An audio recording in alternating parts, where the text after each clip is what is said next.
합니다. 주 예수 그리스도의 은혜가 너희 심령에 있을지어다. 아멘. 여러분, 우리는 드디어 오늘 빌립보서 마지막 강해를 하려고 합니다. 여러분, 편지를 쓸 때 시작하는 말도 중요합니다만은 끝내는 말도 중요합니다. 여러분, 사도 바울은 이 편지를 끝내면서 마지막으로 무엇을 말하고 있습니까? 바로 주 예수 그리스도의 은혜가 너희 심령에 있을지어다 입니다. 여러분, 이 말에 대한 더 좋은 번역은 주 예수 그리스도의 은혜가 너희 영과 함께 있을지어다 입니다. 여러분, 사실 이 말은 사도 바울의 기도입니다. 빌립보 성도들을 무척이나 사랑했던 사도 바울이 그들을 위해서 이렇게 마지막 기도까지 드리는 것은 정말 놀라운 일입니다. 특히 이 말이 형식적인 말이 아닌 그 사도 바울의 마음이 담긴 기도라는 점에서 이 말은 놀라운 말입니다. 여러분, 이 시점에서 우리는 사도 바울이 이 편지를 빌립보 교회 성도들에게 쓴 목적을 상기할 필요가 있습니다. 여러분, 그 당시 로마 감옥에 갇혀 있었던 사도 바울이 왜 이 편지를 썼습니까? 바로 빌립보 교회 성도들이 자기가 누리고 있는 기쁨을 그들도 누리게 하기 위함이었습니다. 여러분이 알다시피 사도 바울은 주 예수 안에서 기쁨을 누리는 사람이었습니다. 정말 사도 바울은 어떤 상황 속에서도 주 안에서 기쁨을 소유하고 있었던 사람이었습니다. 바로 사도 바울이 자신이 소유한 이 기쁨을 빌립보 교회 성도들도 누리기를 원했습니다. 바로 이것이 그가 빌립보 교회 성도들에게 이 편지를 보낸 주된 이유였습니다. 여러분이 알다시피 사도 바울은 그 당시에 자신의 운명이 어떻게 될지 알지를 못했습니다. 그가 로마 감옥에서 나가서 빌립보 교회 성도들을 다시 볼 수 있을지 아니면 그대로 죽을지 알지 못했습니다.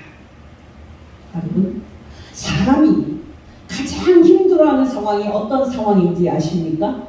바로 알지 못하는 상황입니다. 여러분, 다른 것도 아니고 자신의 운명이 죽을지 살지 알지 못하는 그런 상황이라면 모든 사람들이 불안해할 것이고 우울함에 사로잡힐 겁니다. 그러나 여러분, 사도 바울은 놀랍게도 불안하지 않고 우울하지 않습니다.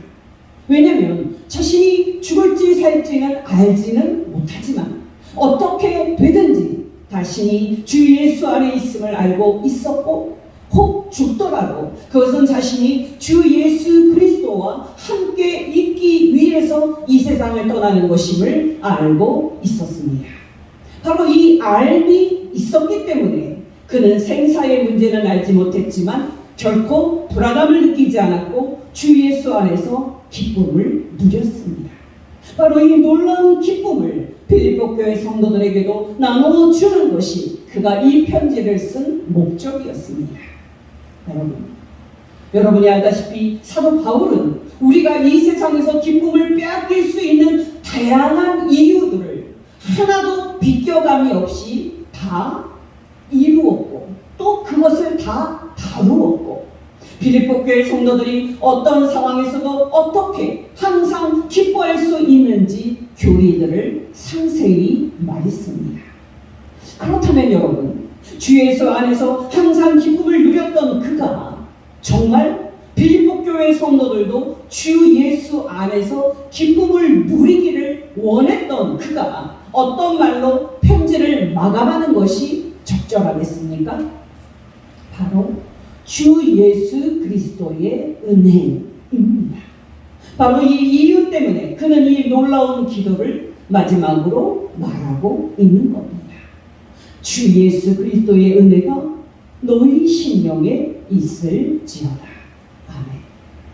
그렇다면 여러분, 사도 바울의 이 마지막 강구에서 우리는 어떤 진리를 가장 먼저 발견할 수 있습니까? 바로 은혜입니다. 다시 사도 바울의 기도입니다. 주 예수 그리스도의 은혜가 너희 심령에 있을지어다. 여러분이 알다시피 사도 바울은 믿음의 사도였습니다. 그러나 여러분, 사도 바울에게 보다 더 잘 어울리는 말은 은혜의 사도라는 말일 것입니다. 여러분이 알다시피 사도 바울은 성도들에게 편지를 쓸 때마다 가장 먼저 은혜를 말했습니다.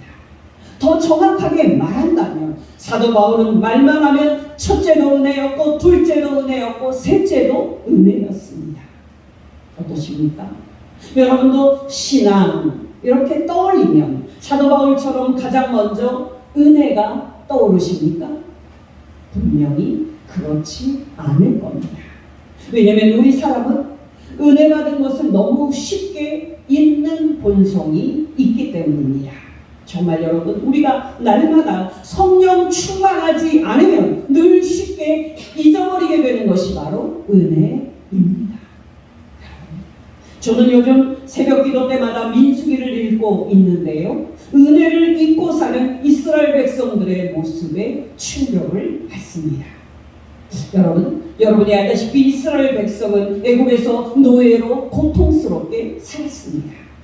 그러나 여러분, 그들이 하나님의 크신 은혜와 능력으로 그 고생스러운 그 노예 생활에서 해방이 돼서 광야에 돌아왔을 때, 광야를 들어왔을 때 어떻게 했습니까? 놀랍게도 이스라엘 백성은 그들을 애굽의 그 비참한 노예 생활에서 건져내신 하나님의 은혜를 잊고 하나님을 원망했습니다. 그들은 그들의 그 비참하고 고통스러운 노예 생활은 완전히 잊고 애굽에서 있었을 때 최소한 먹고 살았던 것을 기억한 이스라엘 백성은 먹을 것이 하나도 없고 마실 것도 하나 없는 죽음의 땅 광야에 들어가자 하나님을 원망했습니다. 애굽에서 잘 먹고 잘 살고 있었는데 왜 하나님은 우리를 출애굽을 시켜서 광야에서 이 고생을 하면서 죽게 하냐고 하나님을 원망했습니다. 그렇게 은혜를 잘 잊는 것이 바로 사람입니다. 물론 저도 여러분도 예외가 아닐 겁니다. 그런 점에서 여러분, 날마다 주 예수 그리스도의 은혜를 기억하고 또 항상 주 예수 그리스도의 은혜에 사로잡혀 살았던 사도 바울은 대단한 사람이었습니다.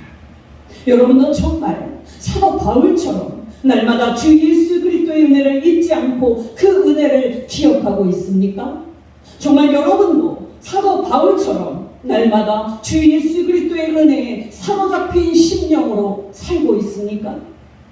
여러분, 사실 저와 여러분에게 지금 가장 필요한 것은 우리를 구원하여 주신 주 예수 그리스도의 은혜를 우리가 다시 깨닫고 또 그 은혜에 우리의 심령이 사로잡히는 일일 겁니다. 여러분, 이 일을 위해서는 우리가 먼저 은혜라는 이 말이 무슨 뜻인지 아는 게 필요한데요. 여러분, 은혜는 무슨 뜻입니까?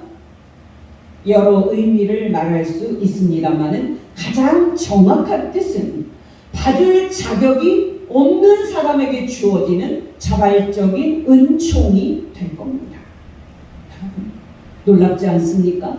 은혜는 정말 받을 자격이 없는 사람에게 주어지는 자발적인 은총입니다.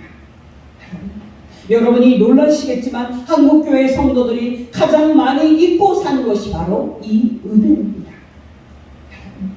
여러분이 알다시피 한국교회 성도들 열심히 많습니다. 그러나 여러분, 열심만 강조를 하다가 보니까 우리가 하나님께 무언가 해드려야 우리가 하나님께 축복을 받고 우리가 무언가 하나님께 거룩한 삶과 순종을 드려야 우리가 하나님께 구원을 받는 식으로 생각하는 율법주의가 한국교회 성도들에게 깊이 자리를 잡고 있습니다. 그러나 여러분, 어떻게 말하든지 간에 이런 열심은 성경적인 것이 아닙니다. 왜냐하면 은혜는 우리가 하나님께 은혜를 받으려고 우리가 먼저 무언가 하는 것이 아니기 때문입니다. 여러분, 기억하시기 바랍니다. 은혜는 하나님의 마음속에서 자발적으로 일어나는 것이지 우리가 행동하는 어떤 것이 아닙니다. 정말 은혜는 우리 인간 내부에 선하고 또 고상한 어떤 것이 있기 때문에 그것에 대한 하나님의 반응이 아닙니다. 은혜는 정말 하나님께서 우리를 살피셨을 때 우리 안에 거룩은커녕 하나님의 진노를 살만한 것들로 가득 차 있을 때 그럼에도 불구하고 하나님께서 우리를 축복하시는 겁니다. 정말 은혜는 우리가 하나님께 범죄했고 그 결과 우리가 하나님의 진노 외에는 받을 것이 없는 사람임에도 불구하고 하나님께서 그 은혜 받을 자격 없는 우리를 무한한 은혜로 사랑해 주시고 구원해 주시는 겁니다. 우리는 놀랍게도 성경을 통해서 하나님이 당신을 거역한 우리 인간을 어떻게 구원하셨는지 그 과정을 알 수 있습니다. 에베소서 2장 8절 9절입니다. 이는 하나님이 그리스도 예수 안에서 우리에게 자비하심으로써 그 은혜의 지극히 풍성함을 오는 여러 세대에 나타내려 하심이라. 너희는 그 은혜에 의하여 믿음으로 말미암아 구원을 받았으니 이것은 너희에게서 난 것이 아니요 하나님의 선물이라. 행위에서 난 것이 아니니 이는 누구든지 자랑하지 못하게 함이라.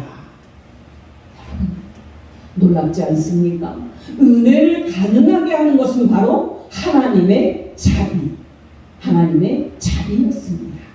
정말 여러분, 하나님으로 하여금 예수 그리스도 안에서 우리를 구원하도록 만든 것은 바로 하나님의 자비였습니다. 구체적으로 말한다면 여러분, 창조주 하나님께서는 하늘에서 이 땅에 있는 우리를 보실 때 당신의 자비로운 마음으로 우리를 보셨습니다. 여러분이 알다시피 성경은 첫사람 아담이 하나님께 반역하고 사탄을 숭배한 결과 우리 모든 인간에게 얼마나 큰 불행과 비참함이 찾아왔는지 상세하게 말하고 있습니다. 물론 여러분, 이 불행과 이 비참함은 오늘날 우리 모든 사람에게도 나타나고 있습니다. 근데 여러분, 놀라운 일이 무엇인지 아십니까? 정작 사람들은 자신에게 큰 불행과 큰 비참함이 임했다는 사실을 모른 채 그 불행과 그 비참함을 가볍게 여기거나 아무 문제 없는 것처럼 여기고 편안하다는 사실입니다. 그러나 여러분, 사람들이 이렇게 안일하게 생각하기에는 우리 인간이 처한 불행과 비참함은 너무나도 크고 끔찍한 겁니다. 여러분, 큰 주제를 대략적으로 생각을 해봐도 우리 인간이 처한 이 위기가 얼마나 심각한 것인지 알 수 있습니다. 여러분, 첫사람 아담이 사탄의 말을 듣고 선악과를 따먹고 하나님께 범죄했을 때 인간에게 어떤 일이 일어났습니까? 정말 첫사람 아담이 사탄의 말을 듣고 하나님의 말을 거부했을 때 이 세상에 어떤 일이 일어났습니까? 바로 죄가 이 세상에 들어왔고 그 결과 놀랍게도 죽음이 등장했습니다. 로마서 5장 12절입니다. 그러므로 한 사람으로 말미암아 죄가 세상에 들어오고 죄로 말미암아 사망이 들어왔나니 이와 같이 모든 사람이 죄를 지었으므로 사망이 모든 사람에게 이르렀느니라. 사람들은 죽음을 사람이 흙으로 돌아가는 자연적인 일로 받아들입니다마는 그렇지 않습니다. 죽음은 첫사람 아담이 사탄의 말을 듣고 하나님께 반역했을 때 모든 인간에게 찾아온 세력이었습니다. 여러분, 아담의 죄 때문에 모든 사람에게 찾아온 이때 죽음은 여러분이 놀라시겠지만 육체적인 죽음을 포함한 지옥에서의 영원한 사망과 멸망을 뜻합니다. 여러분, 만약에 우리의 영안이 열려서 오늘도 수많은 영혼이 죄와 사망의 지배가 돼서 또 악한 사탄과 악한 영들의 지배가 돼서 지옥으로 끌려가는 것을 우리 두 눈으로 영안이 열려서 본다면 인간이 얼마나 큰 불행과 비참에 빠져 있는지 놀랄 겁니다. 이미 제가 말씀을 드렸는데요, 첫사람 아담이 범죄한 결과 공중의 권세 잡은 악한 사탄이 모든 인간을 총통치하고 있습니다. 사람들이야 이 사실을 인정하지 않겠지만 이 사실은 사실입니다. 에베소서 2장 1절에서 7절입니다. 그는 허물과 죄로 죽었던 너희를 살리셨도다. 그때의 너희는 그 가운데서 행하여 이 세상 풍조를 따르고 공중의 권세 잡은 자를 따랐으니 곧 지금 불순종의 아들들 가운데 역사는 영이라. 전에는 우리도 다 그 가운데서 우리 육체의 욕심을 따라 지내며 육체와 마음에 원하는 것을 하여 다른 이들과 같이 본질상 진노의 자녀이었더니 긍휼이 풍성하신 하나님이 우리를 사랑하신 그 큰 사랑을 인하여 허물로 죽은 우리를 그리스도와 함께 살리셨고 또 함께 일으키사 그리스도 예수 안에서 함께 하늘에 앉히시니 이는 하나님이 그리스도 예수 안에서 우리에게 자비하심으로써 그 은혜의 지극히 풍성함을 오는 여러 세대에 나타내려 하시니라. 아멘. 여러분, 평생 우리가 죄와 죽음에 사로잡힌 포로로 살다가 정말 평생 우리가 악한 마귀와 악한 영들의 종으로 살다가 정말 평생 우리가 우리 자신 안에 있는 악의 지배받고 악한 욕망대로 살다가 죽고 결국 지옥에서 우리가 영원한 하나님의 진노를 받는다고 생각해 보십시오. 그것보다 불행하고 그것보다 비참한 것이 어디에 있겠습니까? 중요한 것은 무엇입니까? 이런 큰 불행과 이런 큰 비참에 빠져있는 모든 사람을 하나님께서 하늘에서 보셨을 때 자비의 마음으로 보셨다는 사실입니다. 여러분, 우리는 우리가 죄를 지으면 그에 맞게 하나님께서 벌을 주시고 또 우리가 선을 행하면 그에 맞게 하나님께서 구원하는 축복을 주신다고 생각합니다만은 그렇지 않습니다. 하나님께서 하늘에서 이 지상에 있는 모든 사람을 보셨을 때 정말 하나님께서 하늘에서 이 지상에 있는 모든 사람들이 첫사람 아담 안에서 크나큰 불행과 비참함에 빠져있는 것을 보셨을 때 하나님께서는 모든 사람을 자비의 마음으로 보셨습니다. 정말 하나님께서 하늘에서 이 지상에 있는 모든 사람이 첫사람 아담 안에서 죄와 죽음과 사탄과 지옥의 종이 된 것을 보셨을 때 하나님께서는 그런 큰 불행과 비참함에 빠진 모든 사람을 자비의 마음으로 보셨습니다. 바로 이 자비의 마음 때문에 하나님께서 당신 아들 예수 그리스도를 모든 사람을 구원하기 위해 이 세상에 보낸 겁니다. 그 사실을 말하는 가장 유명한 말씀입니다. 요한복음 3장 16절 17절입니다. 하나님이 세상을 이처럼 사랑하사 독생자를 주셨으니 이는 그를 믿는 자마다 멸망하지 않고 영생을 얻게 하려 하시니라. 하나님이 그 아들을 세상에 보내신 것은 세상을 심판하려 하심이 아니요 그로 말미암아 세상이 구원을 받게 하려 하시니라. 또한 요한일서 4장 9절 10절입니다. 하나님의 사랑이 우리에게 이렇게 나타난 바 되었으니 하나님이 자기의 독생자를 세상에 보내심은 그로 말미암아 우리를 살리려 하심이라. 사랑은 여기 있으니 우리가 하나님을 사랑한 것이 아니요 하나님이 우리를 사랑하사 우리 죄를 속하기 위하여 화목제물로 그 아들을 보내셨습니다. 놀랍지 않습니까? 하나님께서 모든 사람을 죄와 죽음에서 건져내기 위해서 당신의 사랑하는 아들 예수 그리스도를 세상에 보내신 것은 근본적으로 하나님께서 이 큰 불행에 빠진 이 세상 모든 사람을 불쌍히 여기셨고 모든 사람을 자비로 보셨기 때문입니다.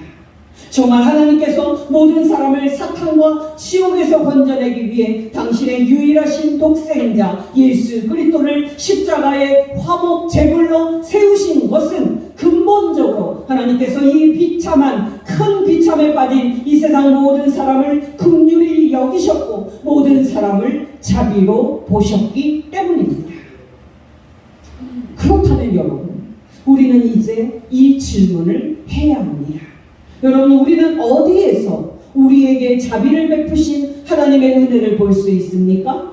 정말 우리는 어디에서 우리에게 그 큰 사랑을 베푸신 하나님의 은총을 볼 수 있습니까? 말할 필요 없이 그것은 바로 예수 그리스도 안입니다. 바로 이것이 사도 바울이 23절에서 은혜를 말할 때 예수 그리스도의 은혜가 너희 심령에 있을지어다 하고 말하는 이유입니다. 물론 여러분, 사도 바울은 하나님의 은혜라는 말도 많이 합니다. 그러나 그가 그렇게 말할 때도 그가 항상 전제하고 있는 것은 바로 예수 그리스도의 은혜입니다. 왜냐하면 하나님의 은혜와 예수 그리스도의 은혜는 서로 긴밀하게 엮여 있기 때문입니다. 여러분, 바로 이것이 사도 바울이 말할 때마다 예수 그리스도를 입에 달고 사는 이유입니다. 여러분이 알다시피 보편적으로 사람들은 신에 관심이 있습니다. 그러나 여러분, 그렇게 관심이 있다 하더라도 그들은 신을 발견하지 못하고 신의 은혜도 체험하지 못합니다. 왜 그렇습니까? 바로 예수 그리스도를 바라보지 않고 예수 그리스도에게 오지 않기 때문입니다. 여러분, 놀랍게도 사람들은 누가 신이라고 주장을 하면 그 사람의 주장을 무턱대고 무비판적으로 받아들입니다. 여러분이 놀라시겠지만 이 세상에는 신이라고 주장하는 이들이 많고 그 신들을 따르고 숭배하는 사람들도 많습니다. 그러나 여러분, 놀랍게도 사람들은 진정한 하나님이신 예수 그리스도께는 오지 않습니다. 정말 놀랍게도 사람들은 하나님의 성육신이신 하나님 자체이신 예수 그리스도를 믿지 않습니다. 그러니 여러분, 사람들이 어떻게 하나님을 만날 수 있고 하나님의 은혜를 깨달을 수 있겠습니까? 여러분, 기억하시기 바랍니다. 우리가 하나님을 만날 수 있는 곳은 하나님의 성육신이신 사람이신 예수 그리스도에게서입니다. 정말 우리가 빠져있는 그 큰 불행과 영원한 절망에서 우리를 자비로 살아가시고 우리를 구원하신 하나님을 만나는 곳은 오직 하나님의 성육신이신 사람이신 예수 그리스도에게서입니다. 예수님의 말씀입니다. 요한복음 10장 23절에서 31절입니다. 예수께서 성전한 솔로몬 행각에서 거니시니 유대인들이 애워싸고 이르되 당신이 언제까지나 우리 마음을 의욕하게 하려 하나이까? 그리스도이면 밝히 말씀하소서 하니 예수께서 대답하시되 내가 너희에게 말하였으되 믿지 아니하는도다. 내가 내 아버지의 이름으로 행하는 일들이 나를 증거하는 것이거늘 너희가 내 양이 아니므로 믿지 아니하는도다. 내 양은 내 음성을 들으며 나는 그들을 알고 그들은 나를 따르느니라. 내가 그들에게 영생을 주노니 영원히 멸망하지 아니할 것이요 또 그들을 내 손에서 빼앗을 자가 없느니라. 그들을 주신 내 아버지는 만물보다 크시네 아무도 아버지 손에서 빼앗을 수 없느니라. 나와 아버지는 하나이니라 하신대 유대인들이 다시 돌을 들어 예수를 치려 하거늘. 또 요한복음 14장 6절입니다. 예수께서 이르시되 내가 곧 길이요 진리요 생명이니 나로 말미암지 않고는 아버지께로 올 자가 없느니라. 아멘. 여러분, 놀랍지 않습니까? 바로 예수 그리스도께서는 하나님의 성육신이셨고 사람으로 나타나신 하나님이셨기 때문에 정말 예수 그리스도의 십자가 대속의 죽음과 예수 그리스도의 다시 사심은 그 안에서 하나님의 은혜와 구원이 나타난 것이기 때문에 사도 바울에게는 항상 예수 그리스도가 그의 중심이었고 그의 모든 것이었습니다. 여러분이 알다시피 사도 바울은 평생 예수 그리스도 안에 나타난 하나님의 은혜에 사로잡혔기 때문에 그는 평생 예수 그리스도만을 자랑했고 평생 예수 그리스도, 이제 예수 그리스도의 십자가만을 자랑했습니다. 정말 사도 바울은 다메섹 도상에서 살아계신 하나님이신 예수 그리스도를 만났을 때 예수 그리스도는 평생 그의 삶의 주인이셨고 그는 그의 삶을 예수 그리스도께 다 맡겼습니다. 어떠십니까? 여러분에게도 예수 그리스도께서 여러분의 모든 삶을 지배하고 통치하는 분이십니까? 여러분에게도 예수 그리스도께서 여러분의 모든 것이 되십니까? 여러분께 권면 드립니다. 여러분, 우리는 많은 것들이 필요하다고 생각합니다만 사실 우리에게 필요한 것은 단 하나입니다. 바로 우리가 살아도 그분을 위해 사는 것이 영광이고 우리가 죽어도 그분을 위해 죽는 것이 무한한 영광인 우리 주 예수 그리스도를 위해 사는 것, 이것이 우리의 유일한 기쁨입니다. 예수 그리스도의 은혜를 다시 깊이 체험해서 이 기쁨을 회복하고 여러분에게도 예수 그리스도께서 여러분의 유일한 자랑이고 여러분의 유일한 기쁨이 되시기를 예수 이름으로 축원합니다.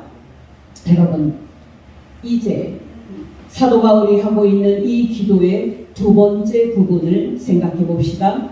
여러분, 왜 사도 바울은 주 예수 그리스도의 은혜가 너희 심령에 있을지어다 라고 말하고 있습니까? 바로 우리의 심령은 우리의 본성 중에서 가장 고차원적인 부분이기 때문입니다. 정말 우리의 영혼은 우리의 가장 핵심적이고 가장 중요한 부분이기 때문입니다.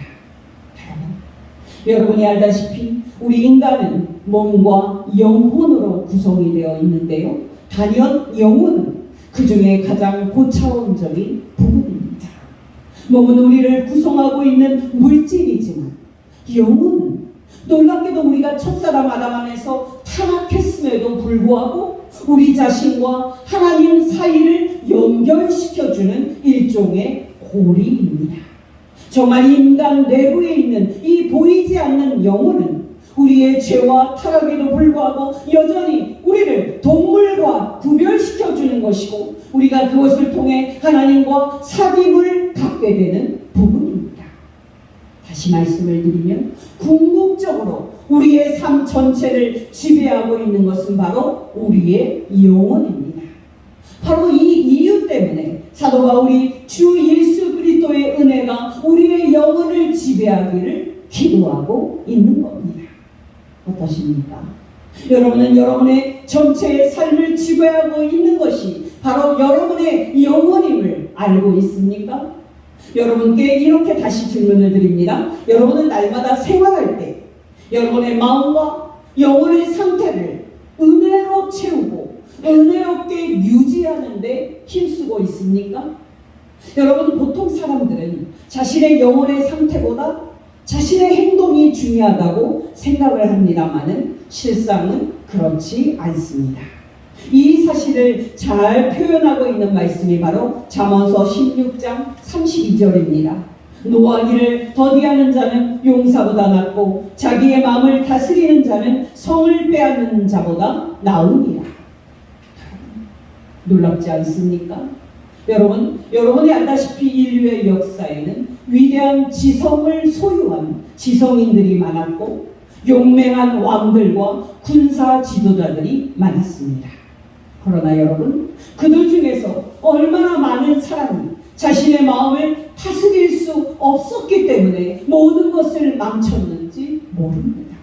이런 점에서 여러분, 우리에게는 어떤 일들을 하는 능력이나 또 기능보다 우리가 어떤 존재가 되는 능력, 특히 우리 자신의 영혼을 다스리는 능력, 우리의 마음이 옳은 상태를 유지하도록 만드는 능력이 더 중요한 겁니다. 정말 우리에게 일어난 일에 지나치게 주의를 하고 우리에게 일어난 일에 신경을 쓰는 것보다 우리의 영혼을 올바르게 사용하는 것이 더 중요한 겁니다. 여러분이 알다시피 우리에게는 날마다 수많은 일들이 일어나서 우리의 주의를 빼앗고 우리의 신경을 건드립니다. 그러나 여러분, 기억하시기 바랍니다. 그때 우리의 영혼이 올바른 상태에 있다면 그 일이 어떤 일이든지 간에 일어난 그 일은 문제가 되지 않습니다. 정말 그때 우리의 마음이 예수 그리스도의 은혜에 사로잡히고 지배가 되는 상태에 있다면 그 일어난 일은 전혀 문제가 되지 않습니다. 왜냐하면 궁극적으로 우리가 그런 올바른 마음의 상태에 있다면 우리는 어떤 일이든지 그것에 부정적인 영향을 받음이 없이 대처할 수 있기 때문입니다. 여러분이 알다시피 바로 이것이 사도 바울이 빌립보 교회 성도들에게 전하고 싶은 가장 중요한 비결이었습니다. 여러분, 사도 바울은 로마 감옥에 갇혀 있었기 때문에 인간적으로는 매우 불편하고 매우 불리한 상황이었습니다. 또 생사를 알 수 없었기 때문에 불안하고 우울한 상황이었습니다. 그러나 여러분이 알다시피 그는 극한 상황에서도 사도 바울은 그에게 일어난 일에 전혀 영향을 받지 않았고 환경에 전혀 영향을 받지 않았습니다. 정말 그는 매사에 환경을 초월했고 범사에 기뻐하고 항상 평안했습니다. 왜 사도 바울이 이런 놀라운 상태에 있을 수 있었습니까? 바로 그의 영혼이 주 예수 그리스도의 은혜에 지배되고 있었기 때문입니다. 정말 주 예수 그리스도의 은혜가 그의 영혼을 다스리고 있었기 때문입니다. 앞부분에서 사도 바울이 하나님의 평강이 너희 마음과 생각을 지키시리라고 말하지 않았습니까? 바로 여기에서 그는 그 사실을 한 번 더 반복하고 있는 겁니다. 그러므로 여러분, 사도 바울의 이 기도를 쉽게 풀면 이런 뜻이 될 겁니다. 주 예수 그리스도의 은혜가 여러분의 심령에 있기를 나는 기도합니다. 왜냐하면 주 예수께서 온전히 은혜 가운데 여러분의 영혼을 인도하고 계신다면 어떤 일이 일어나든지 간에 여러분은 괜찮을 것이기 때문입니다. 여러분에게 이렇게 질문을 드립니다. 여러분은 날마다 생활할 때 여러분의 영혼의 상태는 어떠십니까? 여러분 기억하시기 바랍니다. 삶의 모든 문제와 모든 골칫거리의 근본 원인은 우리의 잘못된 영혼입니다. 여러분은 그 사실 알고 있습니까?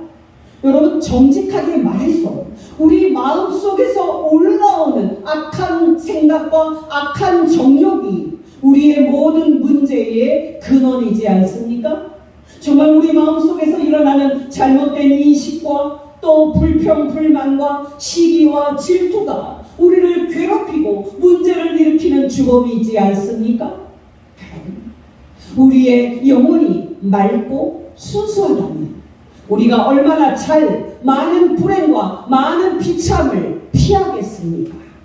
여러분께 권면드립니다. 여러분이 날마다 성경 말씀을 묵상하고 기도 가운데 하나님을 만나고 또 기도 가운데 주 예수 그리스도를 만남으로 말미암아 여러분 마음에서 어떤 악한 생각이나 악한 상상, 시기와 질투, 불평, 불만이 전혀 올라오지 않는 상태가 돼서 정말 날마다 주 예수 그리스도의 은혜가 여러분의 영혼을 다스리는 복된 상태가 되어서 어떤 상황 속에서도 항상 기뻐하고 항상 평안한 복된 성도 되시기를 예수 이름으로 축원합니다. 기도하시겠습니다. 하나님 아버지, 오늘 말씀을 통해 주 예수 그리스도의 은혜가 우리 영혼을 다스리는 것이 얼마나 복된 축복인지 가르쳐 주신 것 진심으로 감사를 드립니다. 하나님 아버지, 날마다 우리에게 말씀과 성령으로 충만하게 하여 주시사 정말 우리가 날마다 말씀 묵상과 기도 가운데 주 예수 그리스도를 만나고 주 예수 그리스도와 사귐을 갖는 가운데 날마다 주 예수 그리스도의 은혜가 우리 영혼과 우리 마음을 다스리는 축복을 누리게 하옵소서. 정말 그리하여 우리 영혼이 항상 올바른 상태에 있음으로 인하여 어떤 환경에도 결코 영향받음이 없이 모든 상황 속에서 주 예수 그리스도와 동행하며 승리하게 하옵소서. 하나님과 이 세상 모든 사람 사이에 유일한 중보자 되시는 사람이신 예수 그리스도의 이름으로 기도합니다. 아멘.